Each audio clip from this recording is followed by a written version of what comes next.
네, 안녕하세요. 여울입니다. 오늘은 판본체를 응용해서 캘리 기초 다지기 두 번째 시간인데요. 오늘은 두 글자로 해볼 거예요. 두 글자는 한 글자랑 다르게 그 옆에 글씨랑 같이 조합을 이루어야 되거든요. 그래서 일단 오늘 쓸 글씨는 우선 판본체로 쓸게요. 판본체로 쓰면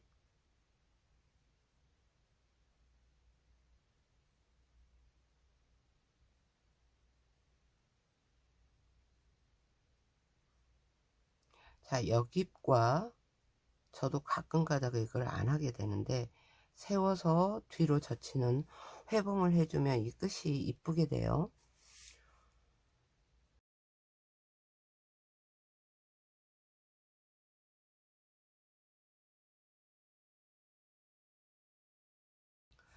이렇게 해서 진실이라는 단어하고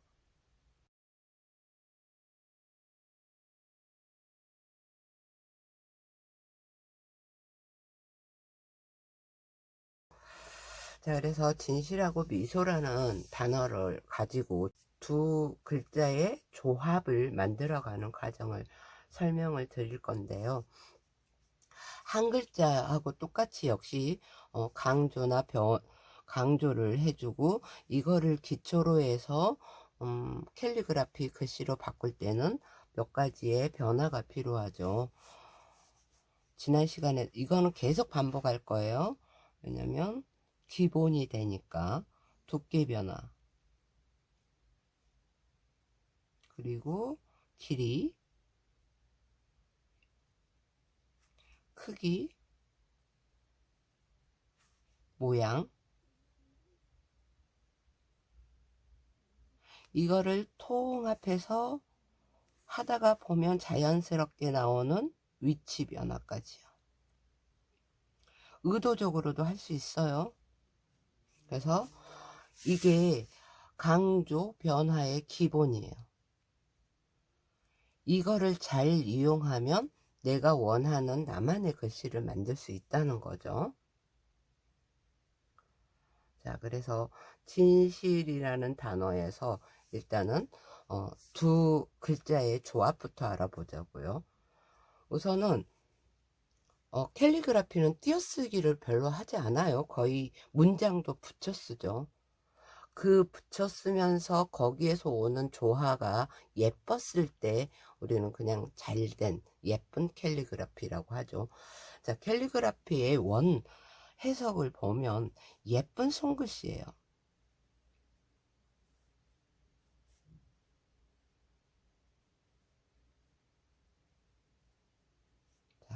예쁜 손글씨거든요. 그래서 예술 캘리를 하시는 분들은 그 이 글씨 안에 어떤 감성, 감각, 느낌을 담는 게 예술 캘리라고 하면, 지금 제가 하는 건 취미 캘리예요. 즉 여기에서 글씨를 예쁘게 쓰고 어떤 그림과의 조화를 만들어내면서 예술적인 감각이 아니라 그냥 누구나 할 수 있는 예쁜 손글씨거든요. 그래서 예술 캘리를 원하시는 분들은 제 채널이 맞지 않겠죠. 그래서 이걸 가지고 이제 두 글자의 조합을 만들어 보는데요. 우선은 두께 변화만 가지고 해볼게요. 하나가 두꺼웠다면 가늘게 가고, 이렇게 가늘게 가는 것도 괜찮겠죠. 그리고 두껍게. 이 색필붓으로 두껍게 쓰는 경우는요, 이 끝만 이용하는 게 아니라 이렇게 세워서 쓰기도 하지만 옆으로 측면을 이용해서 쓰면 더 두꺼운 글씨가 나오겠죠.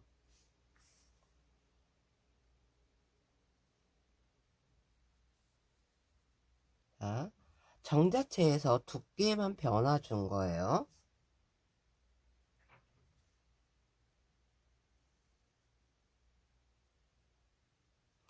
자, 여기에서 이제 두 글자의 조합이 나오는데요.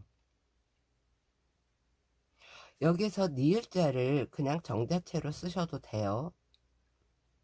두께 변화만 갖고 하기에는 조금 힘들 거니까 그냥 통합적으로 갈게요. 여기에서 그냥 이렇게 두께 변화만 줄 수도 있는데요. 두 개가 어우러져야 되잖아요. 그래서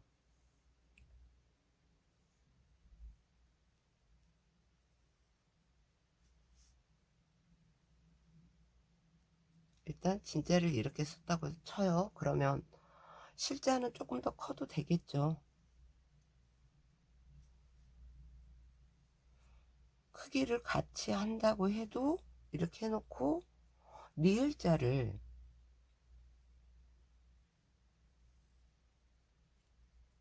살짝 침범해서 형태를 바꿔주면 두 개의 조합이 가능하죠.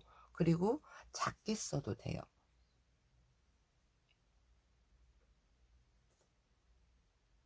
자, 니은자를 살짝 작게 썼어요. 그리고 나서 이건 길이 변화예요. 이렇게 갈 수도 있겠죠. 그리고 나서 그러면 이거하고 이거에 띄어쓰기가 없이 딱 붙여서 쓰면서 뭔가를 만들어내는 거죠. 그리고 또 하나는 짧게 쓰고 얘를 길게 써요. 그리고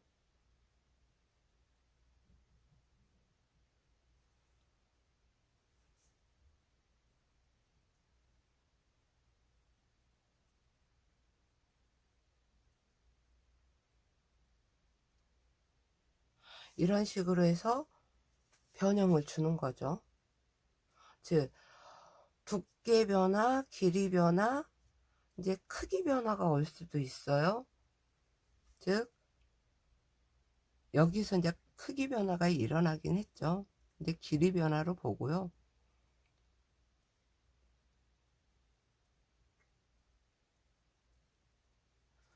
이렇게 해서 니은자를 아주 작게 쓰고, 그 다음에 이런 글씨는 밑으로 세로 들어가도 되겠죠.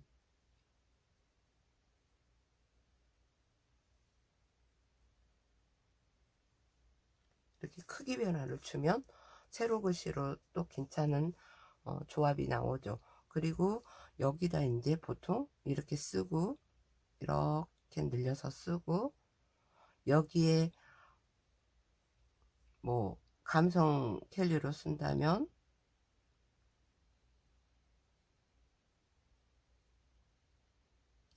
일부러 정자체로만 쓰는 거예요.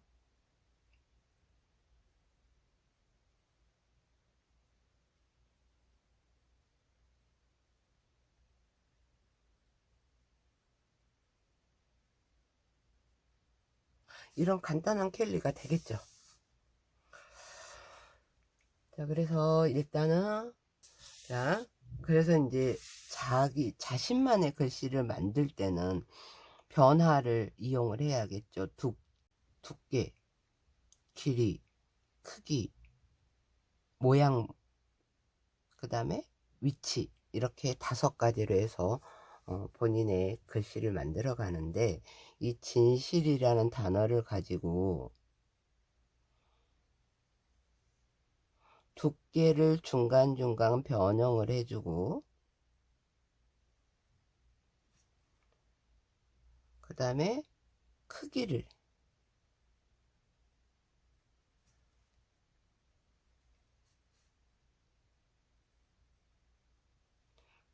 약간 변형을 해주기도 하고,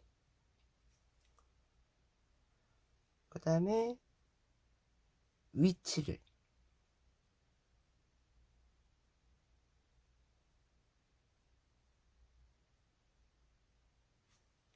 니은에서 위치 변화가 일어났죠.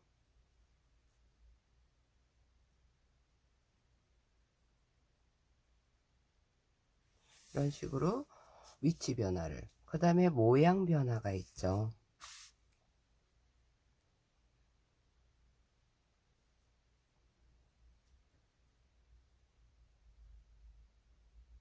벽입은 꼭 해주셔야 되고,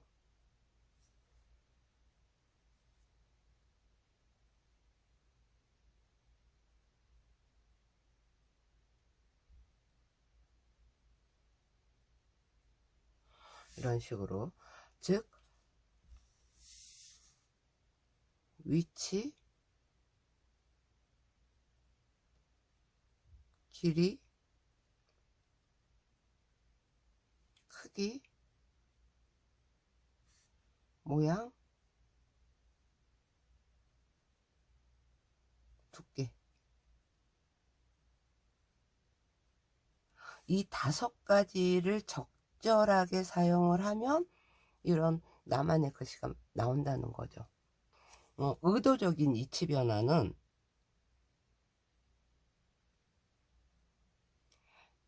장문에서 많이 보이는데요. 한 글자 한 글자 위치를 변화시키는 거예요. 이런 식으로 위로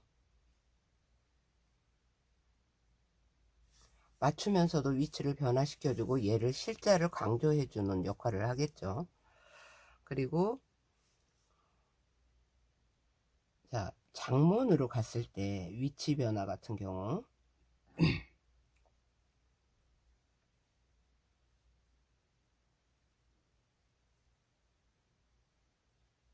이렇게 해놓고 의자가 이 중심을 맞춰서 여기 와야 맞죠.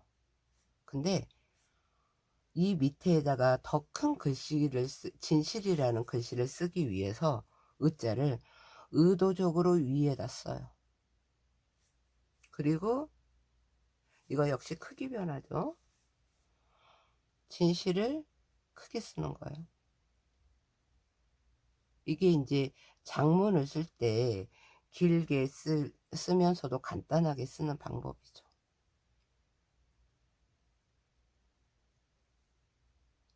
이런 식으로. 그래서 중심은 맞지만 크기로 해서 더 강조하면서 여기 위로 올라올 수도 있겠죠. 실자가. 즉 간단하게 대충 쓰고요. 위로 올려서 쓰고 여기에서 시작할 수도 있어요. 이렇게.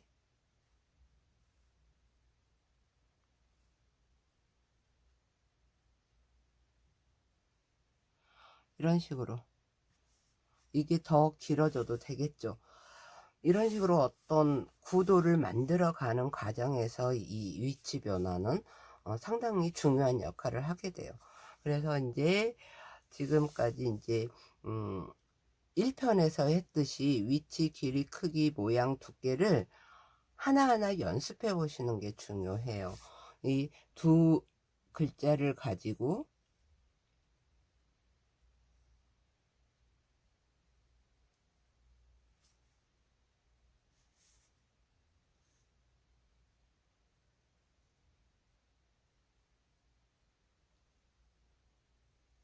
어디에다 두께 변화를 줄지를 생각하시고요. 즉, 이 모든 핵의 두께가 가능하다 그랬죠. 가늘게 쓰고 두껍게, 가늘게, 두껍게, 가늘게, 두껍게 쓸 수도 있고, 아니면 딱 이 획 하나만 가지고 두껍게 하고 나머지는 다 가늘게 써도 되겠죠. 그러듯이 이 두께 변화를 가지고 기초를 삼고요. 이것도 계속 써봐요. 내가 어디서 두께 변화를 줄 수 있을지. 이 글자를 가지고 수십 개의 글자를 만들어낼 수 있겠죠. 두께 변화만 가지고. 그리고 여기에 길이 변화까지 주면 또 달라지죠. 두께 변화를 주면서 길이 변화도 주고, 이 두 가지만 가지고도 어마어마한 글자들이 만들어져요. 그래서 꼭 다른 사람 거를 따라 쓰는 것도 어떤 필력의 중요성이 강조가 되지만, 이렇게 다른 사람 거를 따라 써보고 그 다음에 그거를 응용할 때 이런 5가지의 변화를 응용을 해서 해가는 방법이 제일 좋긴 해요. 그래서 지금 여기에 있는 이렇게 설명을 드린 것들을 그대로 따라 쓰실 필요는 없고 본인만의 글씨를 만드는 게 중요하잖아요. 그래서 이 5가지의 변화를 정말 응용을 많이 하시면 자신만의 글씨는 얼마든지 만들어낼 수 있어요. 다만 그만큼의 노력이 필요하겠죠. 그 다음에 이제 두께하고 길이가 같죠. 그러면 길이까지 연습하셨죠. 그 다음에는 크기를 연습을 하셔야 돼요. 자, 지읒자를 크게 쓰고, 이게 길이 변화랑 비슷하죠. 크기 변화는. 그 다음에 여기에 두께로 이렇게 하면 위치 변화까지 동시에 일어나죠. 그리고 모양 변화까지 넣어서 두께 변화, 모양 변화, 그리고 길이 변화까지. 자, 진실이라는 단어를 옆에다 딱 써 두시고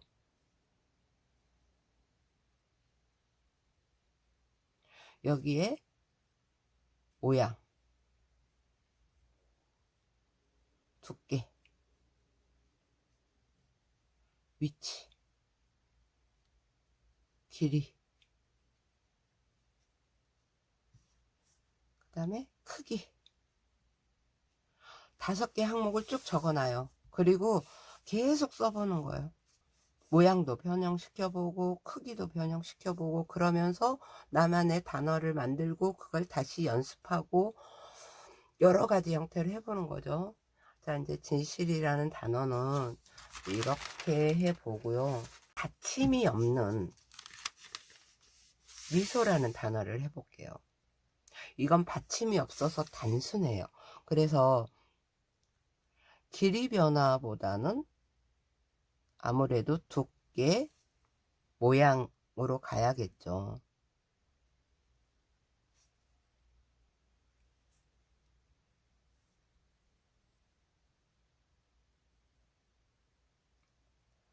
이제 대충 쓰면 이게 이제 기본 형태가 되죠. 자, 두께, 길이, 모양을 한꺼번에 가요. 자, 두께. 한쪽만 두껍게 할 수 있죠. 그 다음에 소자도 역시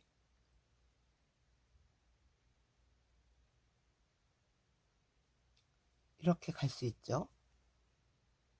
그리고 당연히 이것도 가능하죠. 즉 두께만 가지고도 정말 많은 글씨 형태를 만들어낼 수가 있어요. 아주 두껍게. 전혀 다르죠. 그 다음에 이제 모양 변화. 이제 길이 변화는 뭐 길고 짧고니까 그거는 자유자재로 할 수 있죠. 모양 변화는 역시 마찬가지예요. 두께하고 길이 변화 이런 것들이 만들어내는 거에 일종이에요. 자, 모양을 이런 식으로 그 다음에 이제 위치 변화를 바꿔주는 것도 중요해요. 소자에서 위치 변화가 꽤나 많은 모양을 만들어내죠.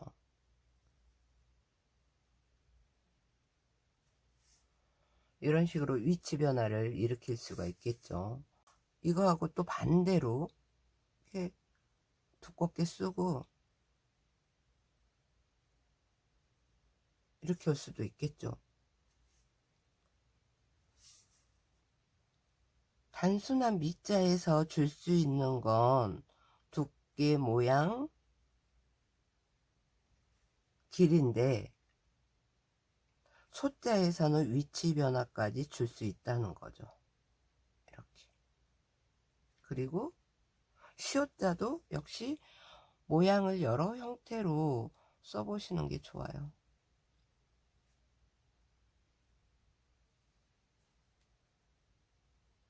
그리고 시옷자도 이것만 있는 게 아니라 위에서 오는 것도 가운데로 갈 수도 있죠. 이런 식으로. 그리고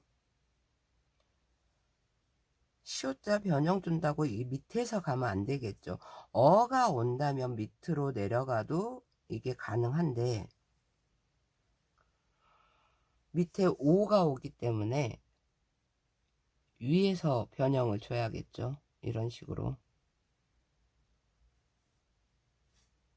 자, 그래서 미소는 간단해요. 받침이 없으면 글자들이 간단해지죠. 그래서 변형을 여러 가지 형태로 변형을 줘보는 거예요. 이런 식으로. 두께 변화, 이 같은 글씨여도 두께가 어떻게 오냐에 따라서 전혀 다른 글씨가 되죠. 그래서 이 두께 변화만 잘 써도 색다른 나만의 글씨가 만들어진다는 거예요. 자, 그래서 오늘은 미소하고 진실을 해봤고요. 오늘은 두 글자고 다음 시간에는 세 글자 이상으로 어떤 문장의 조합을 해볼 거예요. 문장의 조합은 구도하고 연결이 돼요. 그래서 미소라는 진실하고 미소라는 이 단어를 정말로 완전한 내 것이 될 때까지 계속 연습해 주시는 게 좋아요. 딱 한 번 써보고 다음 걸로 넘어가면 이 글씨가 시간이 지났을 때 내게 아니라 그냥 아스 썼지 정도밖에 안 되는 거예요. 그래서 이 글씨에서 어떤 형태들이 나올 수 있는지 스스로 연구를 해봐야 된다는 거죠. 그래서 스스로 연구를 하면서 내 글씨로 만드는 게 캘리그라피의 기초가 되겠죠. 내 나름대로 진실이라는 단어가 예쁘게 써졌어요. 그럼 이거를 내 작품으로 만들어서 올리는 방법, 구도를 먼저 생각해야겠죠. 자, 진실이라는 글자를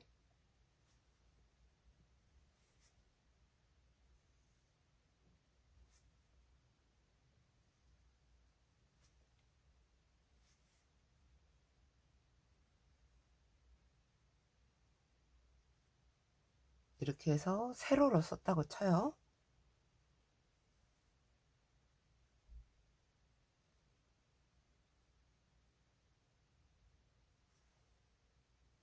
그럼 여기서 내가 어떤 글씨를 부수적으로 넣을지를 생각하셔야겠죠.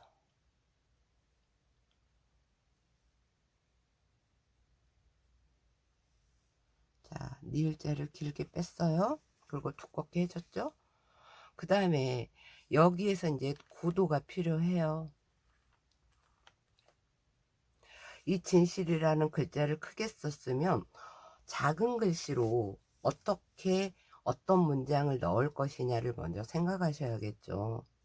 그럼 이제 약간 설렘이 있는 감성 글씨로, 감성의 문장으로 써본다 그러면 뭐 너를 향한 내 마음은 언제나 진실이다 이렇게 한다면 대충 비슷한 문장으로 쓴다면, 자, 작은 글씨를 쓸 때는 붓끝을 세워야 돼요. 붓펜도 마찬가지예요. 붓펜으로 쓰실 때도 이렇게 세워서 쓰면 작고 가느다란 글씨를 쓸 수 있어요. 지금은 판본체를 응용으로 하는 거니까 정자체로 쓸게요. 그래서 중간중간 약간 두껍게 써주는 것도 좋겠죠. 너무 작게 써서 아마 안 보이실 수도 있어요. 근데 지금 제가 이 핸드폰 안에, 핸드폰 화면 안에 들어오게끔 쓰다가 보니까 좀 작게 쓰는 거고요. 사실은 작게 쓰는 글씨는 초보분들은 어려워요. 그래서 이 진실이라는 글자를 크게 쓰고 그 옆에 이 정도의 크기로 이거보단 조금 더 작게 이렇게 쓰시면 될 것 같아요.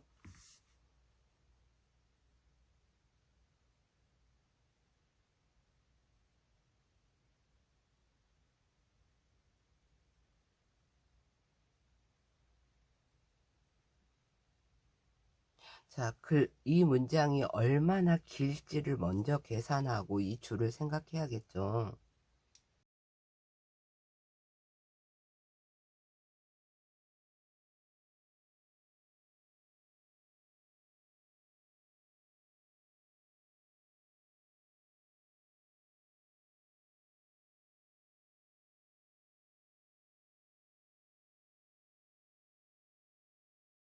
그래서 길이를 맞춰주기 위해서 이렇게 해도 되겠죠. 이렇게 하면, 자, 진실이라는 단어를 네 글씨로 만들었다면 그 옆에 조금 서툴더라도 삐뚤삐뚤해도 돼요. 이런 작은 글씨로 해서 하나의 구도를 맞춰주는 거죠. 그리고 이제 나의 호 아니면 나의 대화명을 여기 밑에다가 더 작은 글씨로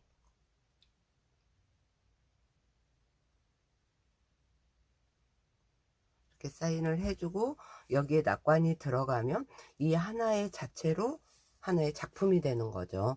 그래서 이제 한 글자 두 글자 역시 내가 연습한 거를 마무리하는 단계로 이런 작품을 하나 만들어 주면 글씨 연습을 하면서도 내 작품을 만들어낼 수 있는 거죠. 그렇게 해서 여러분들이 이 기초를 다지면서도 내 작품을 만들어 가면서 지루하지 않게 작품을 만드는 방법이었어요. 여기까지 한번 해보셔요. 네, 여기까지 설명은 여기까지 마치겠습니다.